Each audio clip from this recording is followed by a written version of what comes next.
dubartoonni yookiin shamarran jechuun durba hin heerumin. Dubartoota jechuun warra gaa'ela godhate hubadhaa. Dubartoonnis shamarranis hundi isaanii tatakka hin dhalle waan shan dhalte fakkaattee ta'inuu mana hin bahin waan mana baatee galti fakkaattee namni naan jedhaafi danbii gammaduu si arguu fi jigiyati. Loqoda garagaraati bar cabiyati badiyati maal tattee deemta akkanatti hin qaanfattuu jedhanii linna dhufaa yoo inni na dhufe maaliin galcha.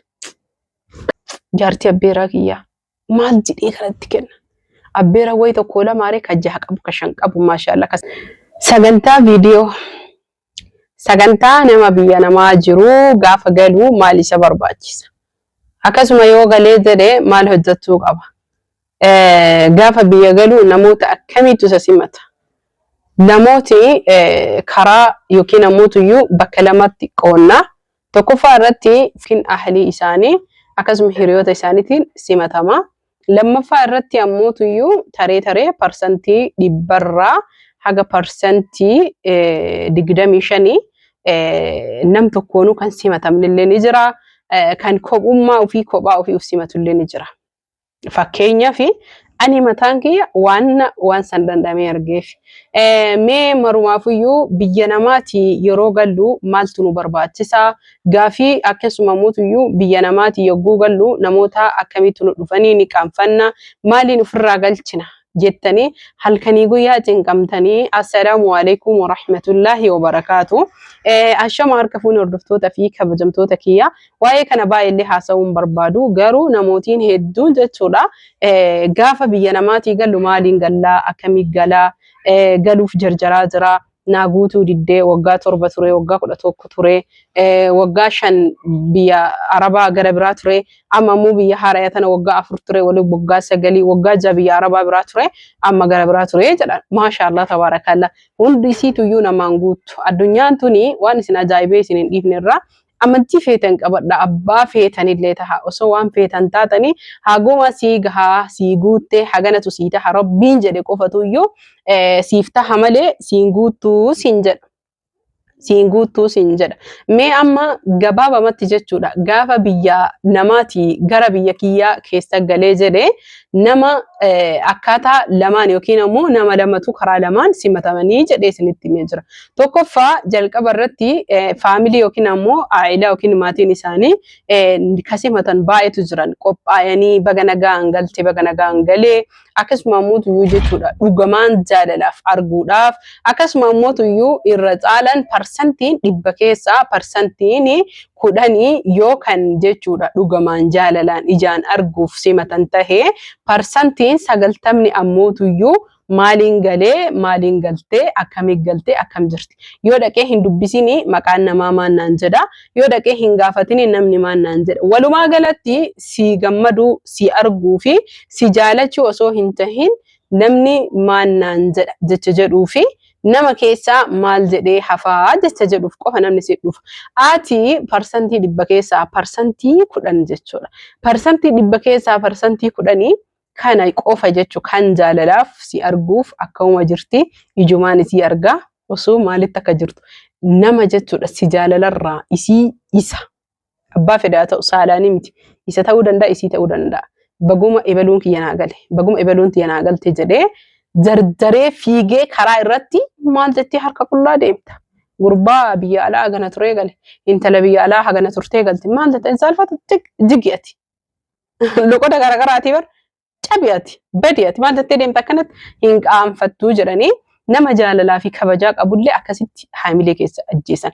Alaa kulli haal wanni ani isinii jechuu barbaadu warrummaan jechuudha biyya namaa teettanii biyya gaafa galu ebaluun na dhufa herreega dhooftani isinii ajaa'iba riyaadiyaat ajaa'iba osoo wallahi barumsa barattanii jechuudha qabxii akkamii fiddan herreega irratti ebaluun na dhufa maaliin na dhufa yoo inni na dhufe maaliin galcha kanallee hin tuffata maal jedhee kana godhaafi way adaadaati mee maal jedhee kana godhaafi jaartii abbeeraa kiyyaa maal jedhee kanatti kenna abbeera way tokko lamaaree ka jaha qabu ka shan qabu maashaallah ka sadi qabu ka afur qabu jira jaartiin afran isaa kuni yoo nama afur tahe jaarsaaf jaartiin walitti 8 eessumatu jira.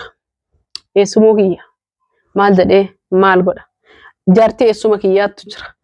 Ka goote fi sirraan gammanne sii galaa miti. Parsantii 90 kun guutuun isaa wallahi na'ama na'am. Yaa jama'atul khayr.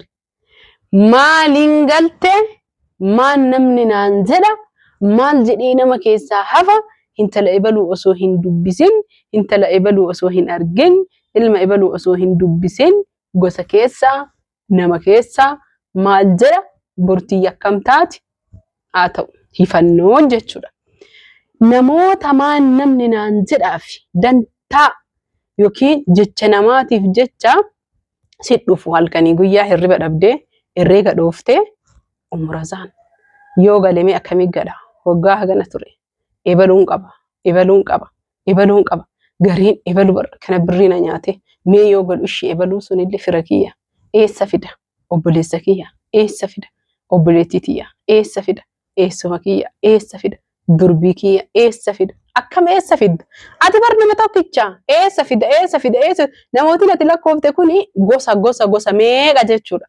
Gosa haadha teetii keessaa lakkoofte, gosa abbaa keetii keessaa lakkoofte, gosa durbiidhaan teetii keessaa lakkoofte, gosa eessummaan abbeerota deemee bar gosa Oromoo kutaa guutuu waliin geettee jirta. Ati takkittiin tuni maasha Allah tabaarakallaa akkamitti nama kana hunda astanaagadu yookiin keessummeessu yookiin ammootuyyuu godhuufi dandeetta. Dhageeffadhu. Gaafa qarshii namaa ergitu. Yaa obboleettii tiyya yaa obboleessa kiyya keessattuu warri biyya Arabaa jirtan. Warri biyya biraa jirtan irra wayyaadha.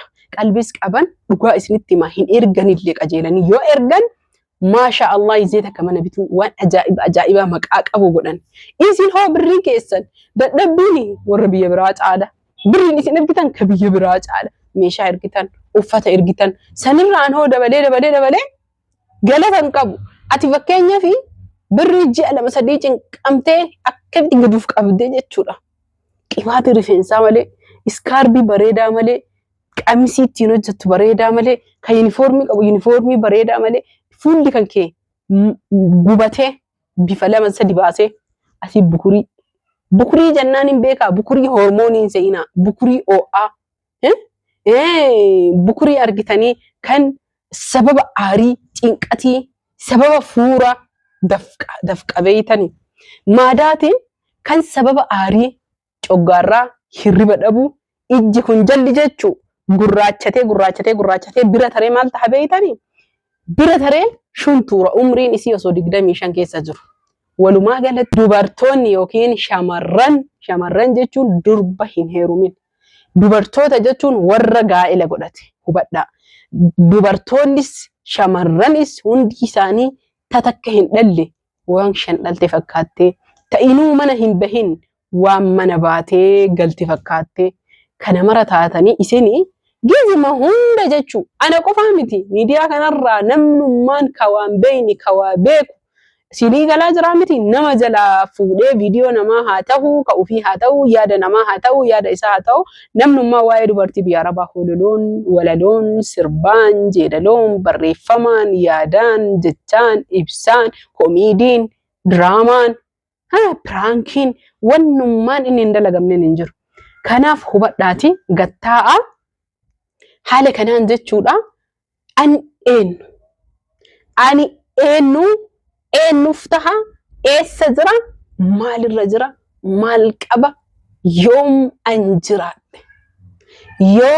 an jiraadhe jecha jedhu kana fayyadamaatii.